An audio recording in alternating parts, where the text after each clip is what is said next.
नवीन शिक्षण प्रणालीमध्ये जर आपण विचार केलो तर पहिल्या वर्गापासून तर 10व्या वर्गापर्यंत, तर या नवीन शिक्षण प्रणालीमध्ये नवीन शैक्षणिक धोरण म्हणजे न्यू एज्युकेशन पॉलिसी आता सुरू झाली आहे.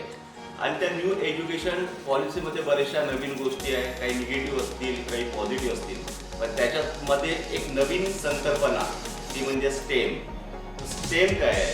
स्टेम म्हणजे सायन्स, टेक्नॉलॉजी, इंजिनिअरिंग आणि मॅथमॅटिक्स. अगदी सुरुवातीपासूनच तुमच्या प्राथमिक एज्युकेशनपासून तर माध्यमिक शिक्षणापर्यंत या सरकारने आता स्टेम पॉलिसीला, या संकल्पनेला या अभ्यासक्रमामध्ये अंतर्भूत केला आहे.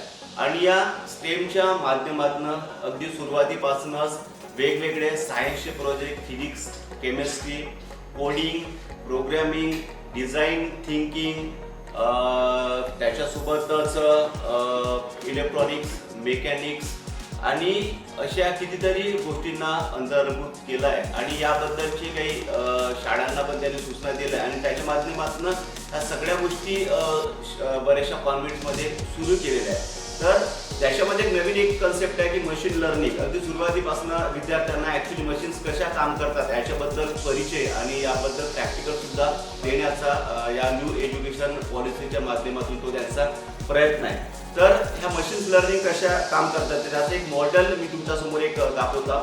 तर हे मॉडेल म्हणजे कन्व्हेअर बेल्ट आहे. बरेचसे इंडस्ट्रियल यूजमध्ये जे प्रोडक्शन लाईन असतात, त्या प्रोडक्शन लाईनमध्ये प्रॉडक्ट या टोकापासून तर त्या टोकापर्यंत नेण्याचं काम या कन्व्हेअर बेल्टच्या माध्यमातून करताय. तर हा वर्किंग मॉडेल कसा काम करतो आपण हे बघूया. याच्यामध्ये जे अरेंजमेंट आहे, मोटर्स इथं लावले, इथं व्हील आहे, परत इथं पॉवर बॅटरी, मोटर बॅटरी आणि याच्यामध्ये एक सेन्सर आहे. इथं सेन्सरचा पण इथं यूज आपण करू शकतो. आणि हा जो मॉडेल आहे हा विदाउट कोडिंग आहे. याच्यामध्ये कोडिंगचा कुठलाही पोर्शन नाही आहे. पण याला आपण कोड्स देऊन पण या प्रॉडक्टला आपण फंक्शन करू शकतो, रन करू शकतो. तर सिम्पली कन्व्हेअर बेल्ट मोठ्या इंडस्ट्रीजमध्ये कशी काय यूज होत आहे. तर मी हे चालू केलं आहे. याच्यामध्ये हा जो सेन्सर आहे, आता मी सेन्सरला ऑब्जेक्ट जर आला तर हा वर्क करतो, अदरवाईज याला कुठलं जर ऑब्जेक्ट नसेल तर हा वर्क करत नाही.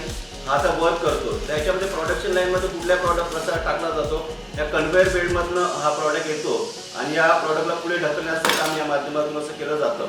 परत मी सेन्सर जर बंद केलं तर हे जे सेन्सिंग आहे ते बंद होतं. परत या कन्व्हेअर बेल्टवर असे प्रॉडक्ट्स येतात आणि त्याला ढकलण्याचं काम असं केलं जाते. तुम्ही बघू शकता. आणि सेन्सिंग जर बंद केलं ते काम बंद होतं. जर ऑब्जेक्ट जर समोर असेल तर हे वर्क करतात, ऑब्जेक्ट जर समोर असेल तर हे वर्क करत नाही. तर हा पोर्शन आहे मशीन लर्निंगचा. तर मशीन्स काय असतात, मोठ्या मोठ्या इंडस्ट्रीमध्ये मशीन कशा वर्क केल्या जातात आणि त्यांचं कसं काही फंक्शनिंग असतं, ह्या सगळ्या गोष्टी अगदी लहान वयापासूनच विद्यार्थ्यांना या माध्यमातून दाखवता येतं. तर मित्रांनो, असे खूप साऱ्या पद्धतीचे मॉडेल्स, वर्किंग मॉडेल्स आणि मशीन्स किंवा मग रोबोटिक्स ह्या सगळ्या गोष्टी स्टेमच्या माध्यमातून अंतर्भूत केलेल्या आहेत. तर मित्रांनो, या पद्धतीच्या गोष्टी मॉडेल, सायन्सचे project, physics, chemistry, robotics, programming, coding असे जर तुम्हाला शिकायचं असेल, जर विद्यार्थी इंटरेस्ट असेल किंवा पालकांना असं वाटतं की ह्या गोष्टी शिकवल्या गेल्या पाहिजे अगदी 3ऱ्या 4थ्या वर्गापासून तर 8व्या वर्गापर्यंत, तर माझा मी नंबर देतोय. ही जी सुविधा ही फक्त चंद्रपूरसाठीच आहे. तर माझा नंबर देतोय ह्या सगळ्या गोष्टीसाठी. आणि शिकायचं असेल तर तुम्ही या नंबरवर फोन करून मला विचारू शकता. धन्यवाद.